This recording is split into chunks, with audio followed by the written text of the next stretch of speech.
Պարոն Շահնազարյան, նախ այս դատական պրոցեսների վերաբերյալ տեսնում ենք դատական համակարգը բավականին ծանրաբեռնված է նմանատիպ գործերով, հայցերով, միջնորդություններով։ Ինչ համատեքստում եք նախ դիտարկում, որովհետև իշխանությունները պնդում են, որ ամենևին քաղաքական համատեքստ չկա։ Դե իհարկե իշխանությունների պնդումները ամբողջությամբ հիմնազուրկ են, ակնհայտ է, որ այս իշխանությունը պատրաստում է հերթական անգամ իշխանությունը զավթելուն եւ դրա շրջանակներում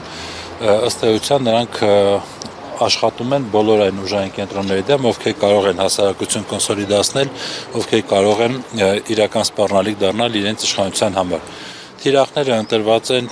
իմ կարծիքով բավական ճիշտ եւ հետեւականորեն աշխատում են անսպասելի գործերով, մտածածին գործերով, որոնց միակ նպատակը 2026 թվականի ընտրությունների նախապատրաստումն է։ Այս պահին դեռ դա է։ Հետագայում իհարկե նորից օգտագործել քաղաքական հետապնդումների ինստիտուտը ըստ էության փորձում են պահպանել բևեռվածությունը հասարակության մեջ, իսկ դա այն պղտոր ջուրն է, որտեղ Նիկոլը կարող է լավ աշխատել եւ կարողանում է լավ ձուկ որսալ։ Դրա համար սա իհարկե քաղաքական հետապնդում է ոչ միայն Սերժ Սարգսյանի պարագայում, նաև Բագրատ Սրբազանի պարագայում, նաև Սամվել Կարապետյանի պարագայում եւ բազում այլ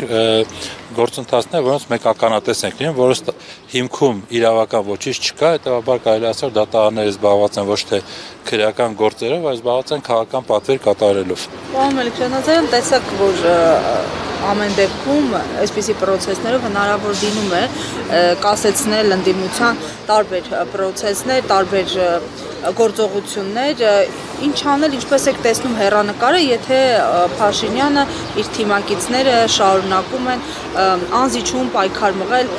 տարբեր հանրային շրջանակների, այդ թվում Այրաթոռի դեմ։ Ես կարծում եմ, որ լուծումները շատ ակնհայտ են։ Պետք է կոնսոլիդացնել հնարավոր բոլոր ռեսուրսները, ընդդիմադիր բոլոր ռեսուրսները եւ համատեղ ուժերով հասնել իշխանափոխության։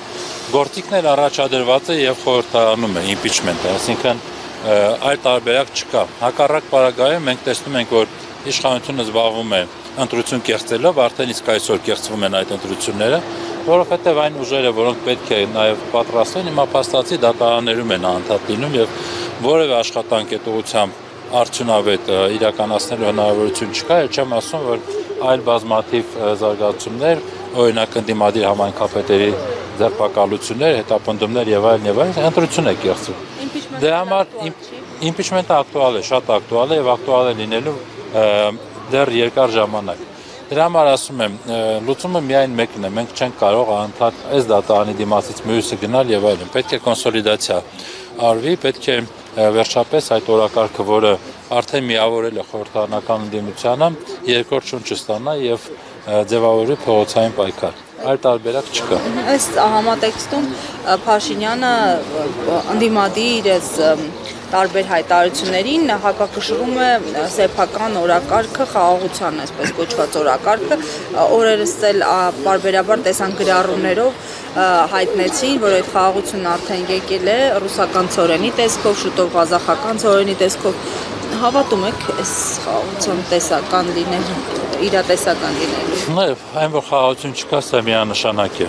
Մեր երկիրը դեռ գտնվում է պատերազմական իրավիճակում, ավելին մեր երկիրը գտնվում է նոր կորուստների եւ նոր զիջումների